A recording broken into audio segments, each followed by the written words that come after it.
योगी और हेमंत बिस्व शर्मा की बजाय मोदी ने पुष्कर सिंह धामी पर क्यों जताया यूसीसी वाला भरोसा? असम या उत्तर प्रदेश से पहले उत्तराखंड में क्यों लागू हुआ एक देश एक कानून? 5 वजहें कर देंगी हैरान। मुस्लिमों की कई शादियों पर धामी का बुलडोजर, आपकी जिंदगी पर क्या क्या पड़ेगा असर, जान लीजिए।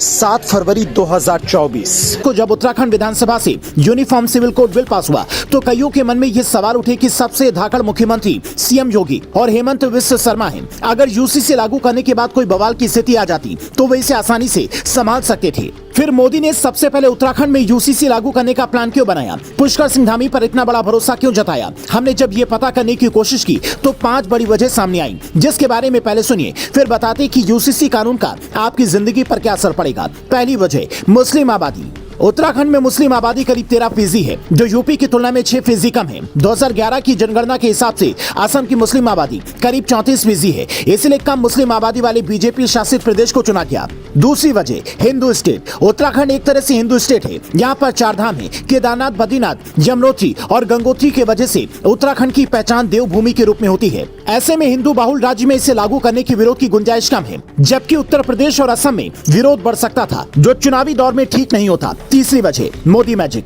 उत्तराखंड में मोदी का जादू ऐसा है कि वहां की जनता मौजूदा सीएम धामी को हरा देती है, लेकिन बीजेपी को बम्पर जीत दिलाती है। पूर्व सैनिकों के लिए मोदी सरकार ने जो किया है और सरकारी योजनाओं की जो पहुंच पहाड़ों तक हुई है, उसने ये बता दिया कि मोदी सरकार के हर फैसले में वहां की जनता उनके साथ है। यूपी और असम की जनता भी बीजेपी के साथ है, लेकिन उत्तराखंड में पहले ट्रायल के तौर पर इसे लागू कर बीजेपी रिएक्शन देखना चाहती है। चौथी वजह, गंभीरता दिखाना। उत्तराखंड में इसे लागू कर बीजेपी ये दिखाना चाहती है कि हम यूसीसी के प्रति गंभीर हैं। 2024 में चुनाव है, इसलिए किसी बड़े राज्य में इसे लागू करते तो रिस्क बड़ा हो सकता था, इसीलिए ट्रायल के तौर पर ऐसा किया गया। इसके अलावा 5वीं और बड़ी वजह है आदिवासी समुदाय का उत्तराखंड में कम होना। हालांकि इस समुदाय को इस कानून से छूट दी गई है, बावजूद उसके कई लोग ये आदिवासियों की छूट की तरह अगर मुस्लिम समाज भी कोर्ट में ये मसला लेकर पहुंचता है कि हमें भी छूट दी जाए, तो फिर बीजेपी कानूनी ग्राउंड पर कितनी तैयार है, कोर्ट में क्या दलील देती है, कानूनी अड़चनें कैसे दूर हो सकती हैं, ये भी पता चल जाएगा। मतलब काफी सोच समझकर यूसीसी के लिए मोदी ने उत्तराखंड को चुना है। ऐसे में अब ये भी जानना जरूरी है कि आखिर इसका आपकी जिंदगी पर क्या असर पड़ेगा।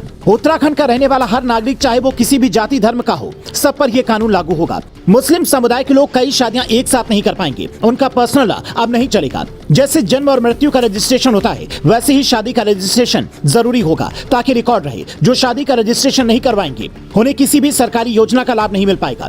शादी के 1 साल तक तलाक नहीं ले सकते हैं। तलाक के बाद 5 साल तक की उम्र का बच्चा माँ के पास रहेगा। लिव इन रिलेशनशिप का रजिस्ट्रेशन थाने में करवाना होगा, नहीं करवाया तो 6 महीने की सजा होगी। इसके अलावा लिव इन रिलेशनशिप मतलब शादी से पहले ही पति पत्नी की तरह साथ रह रहे कपल से पैदा हुए बच्चे को वैध माना जाएगा, उसे संपत्ति में अधिकार दिया जाएगा। इसी शर्त पर कई लोग सवाल उठा रहे हैं। उनका कहना है कि सरकार को इसे इतना सख्त बनाने की बजाय सिर्फ इसकी निगरानी करनी चाहिए थी। अगर लिव इन रिलेशनशिप शादी की तरह ही हो जाएगा तो फिर शादी का क्या मतलब रह जाएगा? या तो सरकार इस पर बैन लगाती या फिर लचीला कानून बनाती। पर बीते कुछ दिनों में देश में जैसे मामले सामने आए हैं, उससे साफ पता चलता है कि इस पर कानून की सख्त जरूरत थी। करीब 192 पन्नों को 4 हिस्सों में बांटकर विवाह, तलाक, उत्तराधिकार, लिव इन रिलेशनशिप और विविध में कई ऐसे प्रावधान किए गए हैं, जिसे जानना हर किसी के लिए जरूरी होगा। क्या इन्हीं शर्तों के साथ आप इसे देश भर में लागू होते देखना चाहते हैं या फिर कुछ बदलाव होना चाहिए? तो कमेंट कर बताएं।